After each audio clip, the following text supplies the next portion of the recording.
वशिष्ठ जी के ऐसा कहने पर महाबली विश्वामित्र अग्नेयास्त्र लेकर बोले, अरे खड़ा रह, खड़ा रह। उस समय द्वितीय काल दंड के समान ब्रह्मदंड को उठाकर भगवान वशिष्ठ ने क्रोध पूर्वक इस प्रकार कहा, क्षत्रियाधम, ले, यह मैं खड़ा हूं। तेरे पास जो बल हो उसे दिखा।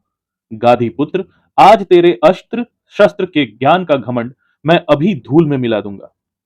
क्षत्रिय कुल कलंक, कहां तेरा शात्र बल और कहां महान ब्रह्म बल।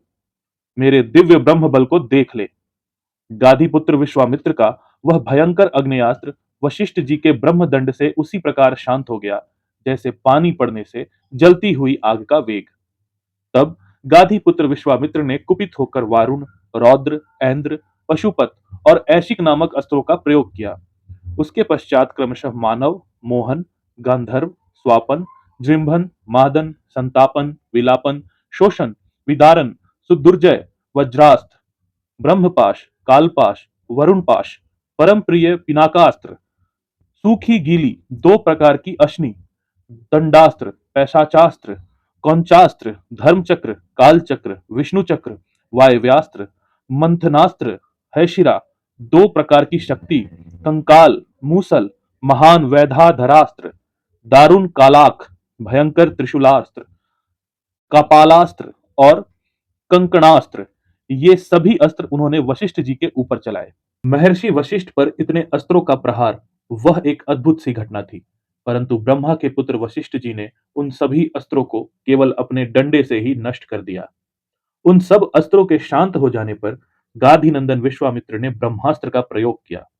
ब्रह्मास्त्र को उद्यत देख अग्नि, आदि देवता, देवर्षि, गंधर्व और बड़े बड़े नाग भी दहल गए। ब्रह्मास्त्र के ऊपर उठते ही तीनों लोकों के प्राणी थर्रा उठे। वशिष्ठ जी ने अपने ब्रह्म तेज के प्रभाव से उस महाभयंकर ब्रह्मास्त्र को भी ब्रह्मदंड के द्वारा शांत कर दिया। उस ब्रह्मास्त्र को शांत करते समय महात्मा वशिष्ठ का वह रौद्र रूप तीनों लोकों को मोह में डालने वाला और अत्यंत भयंकर जान पड़ता था। महात्मा वशिष्ठ के समस्त रोमकूपों में से किरणों की भांति धूम युक्त आग की लपटें निकलने लगी। वशिष्ठ जी के हाथ में उठा हुआ द्वितीय यमदंड के समान वह ब्रह्मदंड धूम रहित कालाग्नि के समान प्रज्वलित हो रहा था। उस समय समस्त मुनिगण वशिष्ठ मुनि की स्तुति करते हुए बोले, ब्रह्मण, आपका बल अमोघ है। आप अपने तेज को अपनी ही शक्ति में समेट लीजिए। महाबली विश्वामित्र आपसे पराजित हो गए। मुनि श्रेष्ठ, आपका बल अमोघ है। अब आप शांत हो जाइए, जिससे लोगों की व्यथा दूर हो। महर्षियों के ऐसा कहने पर वशिष्ठ जी शांत हो गए और पराजित विश्वामित्र लंबी सांस खींचकर बोले, क्षत्रिय के बल को धिक्कार है। ब्रह्म तेज से प्राप्त होने वाला बल ही वास्तव में बल है, क्योंकि आज एक ब्रह्मदंड ने मेरे सभी अस्त्र नष्ट कर दिए।